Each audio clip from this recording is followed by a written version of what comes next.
नमस्कार दोस्तों, आज मैं आपको धर्मराज जी की कृपा की कहानी सुनाने जा रही हूँ। प्रेम से बोलिए धर्मराज जी की जय हो। एक सेठ जी थे, वह बहुत ही दयालु थे, धर्म कर्म में यकीन करते थे। उनके पास जो भी व्यक्ति उधार मांगने आता वह उसे मना नहीं करते थे।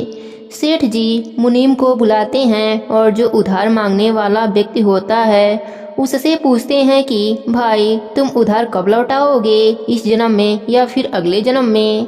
जब लोग ईमानदार होते वह कहते सेठ जी हम तो इसी जन्म में अपना कर्ज चुका देंगे, और कुछ लोग जो चालाक और बेईमान होते वे कहते सेठ जी हम अपना कर्ज अगले जन्म में उतारेंगे, और अपने चालाकी पर मन ही मन खूब खुश होते थे। क्या मूर्ख सेठ है, अगले जन्म में उधार वापसी का उम्मीद लगाए बैठा है। ऐसे लोग मुनीम से पहले ही कह देते कि वह अपना कर्ज अगले जन्म में लौटाएंगे, और मुनीम भी किसी से कुछ नहीं पूछता था। जो जैसा कह देता मुनीम वैसा ही बही खाता में लिख लेता।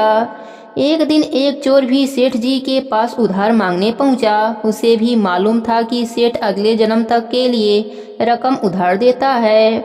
उस चोर का मकसद उधार लेने से अधिक तिजोरी को देखना था। चोर ने सेठ से कुछ रुपए उधार मांगे। सेठ ने मुनीम को बुलाकर उधार देने को कहा। मुनीम ने चोर से पूछा भाई इस जन्म में लौटाओगे या अगले जन्म में। चोर ने कहा मुनीम जी मैं यह रकम अगले जन्म में लौटाऊंगा। मुनीम ने तिजोरी खोलकर उसे पैसा दे दिया।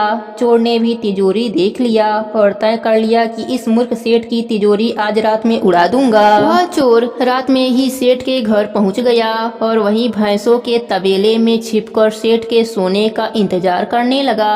अचानक चोर ने सुना कि भैंसें आपस में बातें कर रही हैं और वह चोर चुपचाप भैंसों की भाषा सुन रहा है। एक भैंस ने दूसरी से पूछा तुम तो आज ही आई हो ना।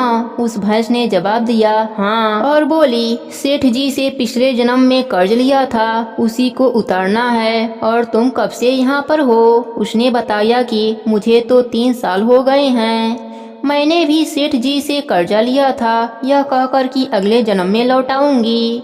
सेठ से उधार लेने के बाद जब मेरी मृत्यु हो गई तो धर्मनगरी में मैं पहुंची।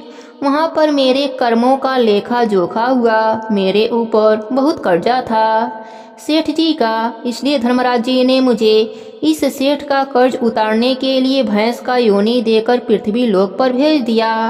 अब दूध देकर धीरे धीरे कर्ज उतार रही हूँ। जब तक कर्ज की रकम पूरी नहीं हो जाती तब तक यहीं रहना होगा। चोर ने जब भैंसों की बातें सुनी तो उसके होश उड़ गए और वहाँ बधी भैंसों की ओर देखने लगा। वह समझ गया कि उधार चुकाना ही पड़ता है, चाहे इस जन्म में चाहे अगले जन्म में उसे चुकाना ही होगा। वह उल्टे पांव सेठ जी के घर की ओर भागा और जो कर्जा उसने लिया था उसे फटाफट मुनीम को लौटाकर रजिस्टर से अपना नाम कटवा लिया। हम सब भी इस दुनिया में इसलिए आते हैं या तो किसी का लेना होता है या फिर किसी को देना होता है। इसी तरह प्रत्येक व्यक्ति को लेन देन का हिसाब चुकाने होते हैं, कर्ज का हिसाब चुकाने पड़ते हैं। इस दुनिया में कोई बेटा बनकर आता है तो कोई बेटी बनकर आती है, कोई पिता बनकर आता है तो कोई माँ बनकर आती है। चाहे दुख हो या सुख हो हिसाब तो सबको देना ही पड़ता है। यही धर्मराज जी के नियम हैं। छोटे बड़े सभी प्रकार के दुख को दूर करने के लिए धर्मराज जी के कहानी का नित्य नियम निभाया जाता है। धर्मराज जी के कहानी का नित्य नियम निभाने से यह लोक पर सुखों की प्राप्ति होती है और मरने के बाद स्वर्गलोक का सुख मिलता है। प्रेम से बोलिए धर्मराज जी की जय हो।